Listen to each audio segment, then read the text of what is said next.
कुर्ल्यांका जाताना सुरुवात अशी करूची लागतं. पहिले काडू ओवूची लागतात तारीत आणि नंतर असे काठीक बांधूक होय. मग दाखवत आहे काडवा तयार झालेल्या. आणि आता मी कुर्ले पकडून जात आहे. कुर्ले पकडून झाल्यावर तुमका दाखवत आहे किती पकडलं आहे तो. कारण की मी एकटोच असल्या कारणाने तुमका पकडताना दाखवू शकत नाही कसे पकडतो तो. ठीक आहे. आतमध्ये कुर्ली येत नाही बाहेर.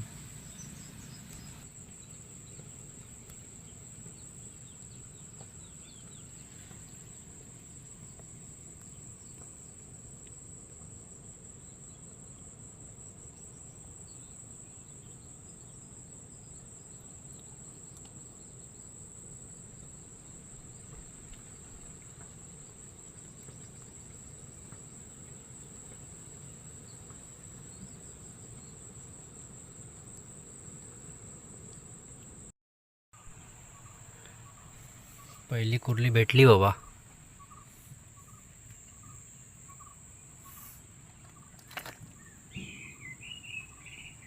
एकदाची भवानी झाली. चला.